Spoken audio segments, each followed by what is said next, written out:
Like, share and subscribe my channel Tinny Minds. बहुत पुरानी बात है। एक सुंदर राज्य में स्नो वाइट नाम की एक राजकुमारी रहती थी।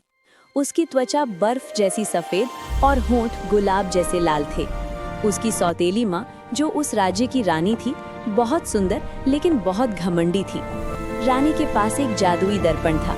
वो रोज उससे पूछती, मेरे जादुई दर्पण, बताओ कि दुनिया में सबसे सुंदर कौन है। दर्पण हमेशा कहता, महारानी, आप ही सबसे सुंदर हैं। लेकिन जैसे जैसे स्नो वाइट बड़ी हुई, वो और भी सुंदर होती गई। एक दिन दर्पण ने कहा, महारानी, अब स्नो वाइट आपसे भी अधिक सुंदर है। ये सुनकर रानी क्रोध से जल उठी और उसने एक शिकारी को बुलाकर स्नो वाइट को जंगल में मारकर उसका दिल लाने का आदेश दिया। शिकारी स्नो वाइट को जंगल ले गया, लेकिन उसका मासूम चेहरा देखकर उसे दया आ गई।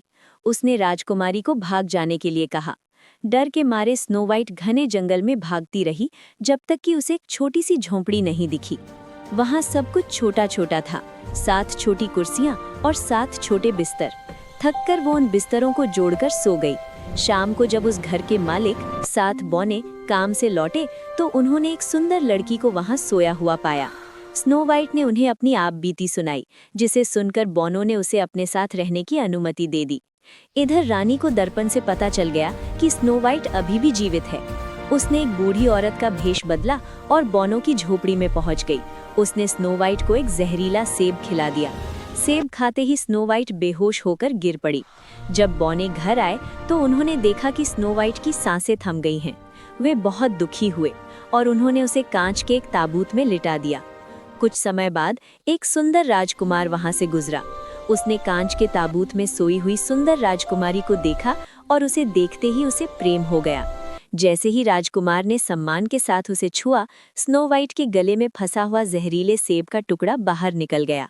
स्नो वाइट की आंखें खुल गईं और वो जाग उठी। 7 बौने खुशी से नाचने लगे। राजकुमार ने स्नो वाइट से विवाह का प्रस्ताव रखा। वे दोनों अपने राज्य लौट गए और 7 बौने भी उनके साथ महल में रहने लगे। दुष्ट रानी अपने क्रोध और ईर्ष्या में जलती रही, जबकि स्नो वाइट और राजकुमार हमेशा खुशी खुशी रहने लगे।